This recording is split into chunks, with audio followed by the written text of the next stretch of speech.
करीब 25 साल पुरानी ये बात है। 16 साल की एक लड़की जिसका नाम सुनीला होता है, उसकी शादी हो जाती है। शादी जिस घर में होती है, दरअसल घर वो बड़ा कमजोर था, परिवार भी ऐसे ही था। एक ही कमरा होता है और एक ही कमरे के अंदर पूरा परिवार रहता था। पति जब कमाने के लिए बाहर चला जाता है तो ऐसे धीरे धीरे करके कई साल बीत जाते हैं। उसका जो देवर होता है उस वक्त कक्षा 4 में पढ़ता था जब शादी हुई थी, तो उसके स्कूल जाने की सारी व्यवस्थाएं उसकी भाभी देखा करती थी सुनीला। लेकिन जब पति बाहर शहर में कमाने के लिए जाता है तो एक दिन अपनी पत्नी से कहता है कि तुम मेरे छोटे भाई से शादी कर लो, यानी कि तुम अब उसकी पत्नी की तरह रहा करो। जैसे मैं शहर चला जाता हूं तो ये बिल्कुल वैसे ही तुम्हारा ख्याल रखेगा जैसे क्या मैं रखता हूं। जब उस महिला ने ये बात सुनी तो उसके पैरों तले जमीन खिसक जाती है। सोचने पर मजबूर हो जाती है कि आखिरकार उसका पति क्या बोल रहा है। उसकी सास भी यही बात कहती है और ससुर भी यही बात कहता है। आखिरकार उसे 2-3 दिन का समय लगता है ये सोचने समझने में कि उसे अपने देवर के साथ रहना चाहिए, नहीं रहना चाहिए, उसे अपना पति बनाना चाहिए कि नहीं बनाना चाहिए। आखिरकार सहमति बन जाती है। उसके बाद फिर वो अपने देवर के साथ वैसे ही रहती थी जैसे क्या पति के साथ रहती है, और ये दिनों का बंटवारा भी हो जाता है। यानी कि किस दिन उसका पति रहेगा उसके साथ और किस दिन उसका देवर उसके साथ रहेगा। पति को बड़ा वाला घर वाला बोलती है तो देवर को छोटा घर वाला बोलती है। इस तरह से ये कहानी लगातार आगे चलती रहती है। सोशल मीडिया पर साल 2024 में काफी वायरल होती है, और ठीक ऐसी ही एक और कहानी होती है साल 2025 में, जो बहुत तेजी के साथ सुर्खियां बटोरने लगती है। अब सोशल मीडिया का ऐसा कोई हिस्सा नहीं था, वेब पोर्टल का ऐसा कोई हिस्सा नहीं था जहां पर यह शादी चर्चाओं में ना हो। दरअसल एक लड़की की 2 सगे भाइयों से शादी होती है, और इस शादी के पीछे की कहानी क्या है, आज की इस कहानी के माध्यम से ये जानने की, समझने की कोशिश करते हैं। आदाब, नमस्कार, सत श्री अकाल। मैं उस्मान सैफी। आज की जो सच्ची घटना मैं आपको सुनाने जा रहा हूं, ये सच्ची घटना है हिमाचल प्रदेश का एक जिला है सिरमौर, और सिरमौर जिले का एक गांव लगता है शिलाई। दरअसल शिलाई गांव का रहने वाला एक लड़का जिसका नाम प्रदीप नेगी होता है, उसी का ही छोटा भाई जिसका नाम कपिल नेगी होता है। प्रदीप नेगी जो कि जल शक्ति विभाग में काम करता है, साथ ही कपिल नेगी जो होता है वो विदेश में नौकरी कर रहा है हॉस्पिटलिटी का, जिसमें कह सकते हैं जैसे मेहमान नवाजी किसी की करते हैं, इस तरह से वो विदेश में नौकरी करता है। अब ये दोनों भाइयों के लिए शादी की बात चलने लगती है तो किसी रिश्तेदार ने कहा कि हमने एक लड़की ढूंढी है। लड़की बेइंतहा खूबसूरत है, बहुत अच्छी लड़की है, देखने वाले में परिवार भी बहुत ठीक ठाक है। अगर तुम्हें कोई ऐतराज ना हो तो शादी की बात आगे बढ़ाई जाए। जब बात शादी की आगे बढ़ती है तो एक गांव लगता है कुन्हाट, जिस गांव का नाम होता है कुन्हाट, गांव की रहने वाली एक लड़की जिसका नाम सुनीता चौहान होता है। सुनीता चौहान की जब फोटो दिखाई जाती है, परिवार में खुशियों की लहर दौड़ जाती है, और आखिरकार इस रिश्ते की बात तय हो जाती है। शादी जब तय होती है तो 11 जुलाई 2025 की शाम को लड़कियों के मामा आते हैं। जैसे क्या अपने अगर पश्चिमी उत्तर प्रदेश की बात करें या उत्तर प्रदेश की बात करें तो शादी से एक दिन पहले वो मढ़े की प्रक्रियाएं होती हैं। मढ़े में खाना बनता है, मेहमान आते हैं, भात लिया जाता है, इस तरह की प्रक्रियाएं होती हैं, और यहां भी कुछ इसी तरह की प्रक्रियाएं होती हैं। और 12 जुलाई 2025 की सुबह जब मेहमान लोग तैयार हो रहे थे तो दोनों भाई दूल्हे बनकर तैयार हो जाते हैं, और गांव वाले जब ये अपनी आंखों से देखते हैं तो गांव वालों को यकीन नहीं हो रहा था कि एक की बारात जानी है लेकिन दूल्हे 2 कैसे बन के जा रहे हैं। आखिरकार बारात जाती है, बारात में गांव के लोग भी जाते हैं, गांव के लोग भी शामिल होते हैं, और गांव के लोगों को न केवल आश्चर्य हो रहा था बल्कि खुशी हो रही थी। ये बारात कुन्हाट पहुंच जाती है सुनीता चौहान के यहां पर, और वाकई है जैसे कि बारात चढ़ती है, दोनों दूल्हे होते हैं, दूल्हों के साथ जैसे कि एक दूल्हे के साथ जो प्रक्रियाएं होती हैं वो दोनों सगे भाइयों के साथ एक जैसी प्रतिक्रियाएं हो रही थी, और सुनीता चौहान उनके लिए जो भी एक रस्में होती हैं हर रस्म को अदा कर रही थी, निभा रही थी। 12 जुलाई 2025 की शाम को जब बारात वापस लौट कर आती है, अब ये बात केवल उस गांव में नहीं थी बल्कि आसपास के इलाकों में भी फैल जाती है। सोशल मीडिया का ये दौर है, सोशल मीडिया के हर कोने में ये कहानी दौड़ने लगती है, फैलने लगती है।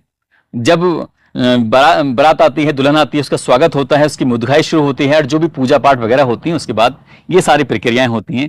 13 तारीख आती है, और 13 तारीख को गांव में लगभग 4000 मेहमानों का इंतजाम किया गया था। 4000 मेहमानों के लिए जो पारंपरिक भोजन होते हैं, व्यंजन होते हैं, वो बनाए जाते हैं, और उसके बाद फिर खाना पीना होता है। गांव के हर व्यक्ति ने, हर रिश्तेदार ने, हर मेहमान ने इस शादी का बहुत ज्यादा स्वागत किया, और स्वागत होना भी था क्योंकि इसके लिए ये एक ऐसा काम इन्होंने किया है कि शायद ही ऐसी शादी भारत के इतिहास में कभी हुई हो, क्योंकि 2 भाइयों की बारात एक साथ एक लड़की से कभी नहीं, 2 अलग अलग लड़कियों से तो हो सकती है लेकिन एक लड़की से नहीं।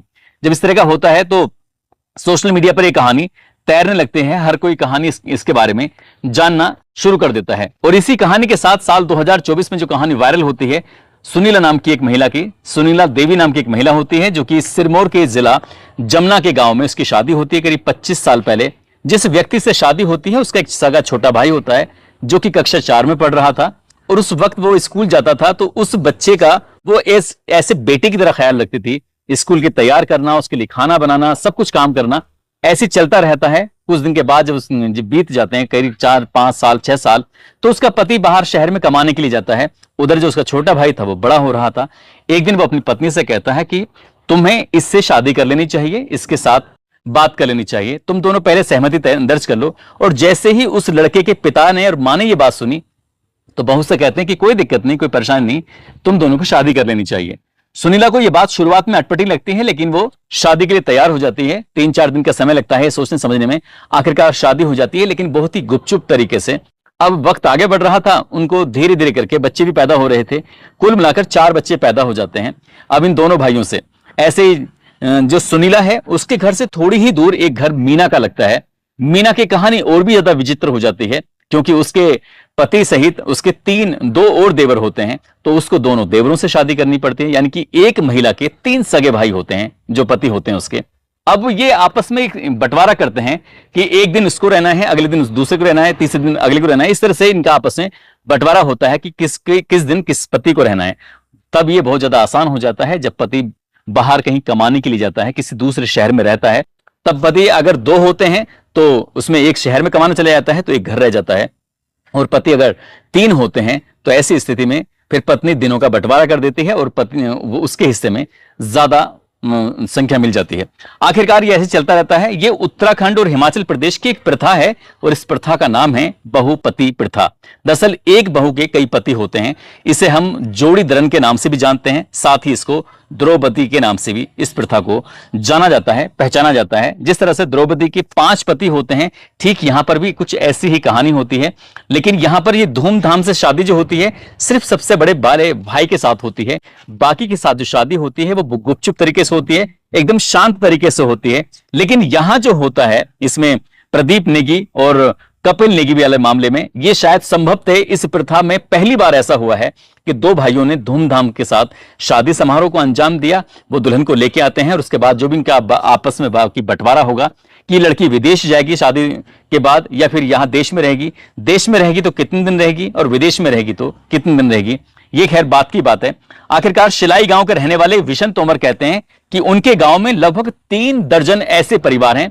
3 दर्जन यानी कि करीब करीब 36 ऐसे परिवार हैं जहां हर घर के अंदर एक महिला के 2 सगे भाई पति होते हैं उसके। इस तरह की प्रथाएं उनकी चल रही हैं। साथ ही इसके पीछे की जो कहानी निकल के आती है, जब हमने रिसर्च किया जाना, तो उसमें पता चलता है कि पैतृक भूमि का इनमें विभाजन नहीं होता, यानी कि 2 भाइयों की संपत्ति आपस में बंटवारा नहीं होता है, वो एक जगह ही रह जाती है। बंटवारा ना होने की वजह से आपस में तालमेल भी बना रहता है। साथ ही घर हो, बिजनेस हो या फिर खेती बाड़ी हो, सभी लोग मिलकर काम करते हैं, एक साथ काम करते हैं। इसमें कोई आपस में एक दूसरे से द्वेष भी नहीं होता। यदि एक भाई खत्म हो जाए तो महिला फिर विधवा नहीं मानी जाती, वो सुहागन ही मानी जाती है। साथ ही भाइयों में भी आपस में भाईचारा बना रहता है। ऐसे ही करते करते जब प्रदीप नेगी और कपिल नेगी की शादी लगातार सुर्खियों बनी रहती है, तो सोशल मीडिया के हर एक प्लेटफॉर्म पर, चाहे वो टाइम्स ऑफ इंडिया हो, चाहे वो हिंदुस्तान टाइम्स हो या फिर अलग अलग अखबार हो, दैनिक जागरण हो, नवभारत टाइम्स हो, हर जगह ये खबर आप देख सकते हैं। दैनिक भास्कर से लेके हर जगह ये खबर आपको देखने को मिल जाएगी। दरअसल लोग इस तरह से खुलेआम शादी नहीं करते थे, बल्कि चुपके से अपने शादी ब्याह करते थे। इसमें एक और बड़ी खास बात है, जहां पर ये सुनीला का मकान है, मीना देवी का मकान है, वहीं पास में ही जमुना गांव में एक मुकेश का भी घर है। मुकेश के जब लोगों से पूछा जाता है, परिवार से बातचीत की जाती, तो मुकेश कहता है कि हमारी 5 पीढ़ी से लगातार ऐसे ही चलता चला आ रहा है। 2 सगे भाई होते हैं, उनकी पत्नी एक ही होती है, यानी कि वो 5वीं पीढ़ी का हिस्सा है। उनके यहां भी कुछ ऐसे ही होता है। साल 1980 से पहले ये बहुत आम बात थी, लेकिन 1980 के बाद ये होता है, लेकिन चोरी छुपे से होता है। पहले आराम से खुलेआम रहा करते थे। मीना से एक बार बात पूछी गई कि तुम्हारा जो अनुभव है वो कैसा रहा, तो मीना साफ साफ कहती है कि अनुभव अच्छा नहीं रहा, इसलिए उसके 3 पति से 2 बेटे पैदा होते हैं और उसने तय कर लिया था कि अपने बच्चों की जो शादी करेगी वो अलग अलग लड़कियों से करेगी। और वाकई उसने अपने बच्चों की शादी अलग अलग लड़कियों से की, मीना देवी कहती है। साथ ही एक पत्रकार ने सवाल पूछा कि अगर जब 4 बच्चे हो जाते हैं, 3 हो जाते हैं, तो उनका बंटवारा कैसे करते हैं? बंटवारा यानी कि बच्चे का नाम स्कूल में किस जो लिखा जाएगा उसके पिता का नाम क्या होगा? मां का नाम तो समझ में आता है, लेकिन पिता का नाम क्या होगा?